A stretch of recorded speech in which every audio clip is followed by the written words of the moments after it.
গ্রামাঞ্চলে কমছেই না লোডশেডিং, ব্যাহত হচ্ছে দৈনন্দিন জীবন। এই বিষয়ে আরও জানাতে নওগাঁ থেকে যোগ দিচ্ছেন সহকর্মী হারুনুর রশিদ চৌধুরী। হারুন, দিনে কয়েক ঘন্টা করে লোডশেডিং হচ্ছে, এছাড়া এর প্রভাব জনজীবনে কেমন দেখতে পাচ্ছেন জানাবেন। বাংলা কিউআর যেখানে নগদ পেমেন্ট সেখানে।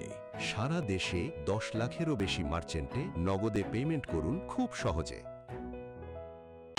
গত মাসে আসলে 20 তারিখ পর্যন্ত লোডশেডিংয়ে যে প্রকোপ সেটি খানিকটা কম থাকলেও গত 15 থেকে 16 দিন ধরে আবারও আসলে লোডশেডিং বৃদ্ধি পেয়েছে।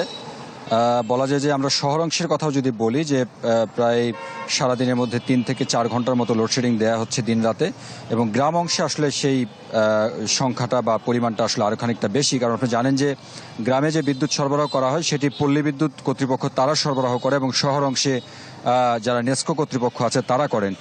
তবে একটি বড় সমস্যা যেটি হয়েছে সেটি হচ্ছে, আপনি জানেন যে এই অঞ্চলটাতে যে ধান চালের যে কারবার সেটি আছে, বিশেষ করে রাইস মিলগুলোর কথা যদি বলি, অটোমেটিক রাইস মিল, সেগুলো পুরোটাই বিদ্যুৎ নির্ভর। তারা বলছেন যে এই যে বিদ্যুতের আসা যাওয়ার যে লোডশেডিংয়ের যে পরিমাণটা বেড়েছে, তাতে করে তাদের উৎপাদন মারাত্মক রকমভাবে ব্যাহত হচ্ছে। কারণ দিন রাতের প্রায় 24 ঘন্টায় তাদের এই উৎপাদন অব্যাহত থাকে, এবং সেই জায়গা থেকে সবসময় নিরবিচ্ছিন্নভাবে তাদের এই বিদ্যুৎ চাহিদা থাকে। পাশাপাশি যে আলুর যে কোল্ড স্টোরেজগুলো আছে সেগুলোতেও কিন্তু এই লোডশেডিংয়ের কারণে তাদেরকে বেশ খানিকটা বিপাকে পড়তে হয়েছে। নওগাঁতে প্রায় 15 থেকে 16টি কোল্ড স্টোরেজ আছে, সেই কর্তৃপক্ষের সঙ্গে কথা হয়েছে, তারাও কিন্তু বলছেন যে সেই জায়গায় তাদেরকে বেশ খানিকটা ভোগান্তি পোহাতে হচ্ছে।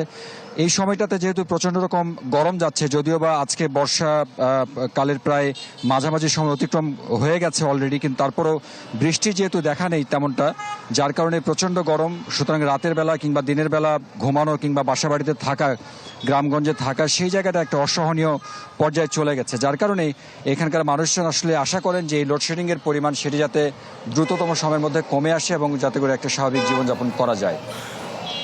হারুন, ধন্যবাদ আপনাকে। দর্শক, লোডশেডিংয়ের খবর জানাচ্ছিলেন আমাদের সহকর্মী।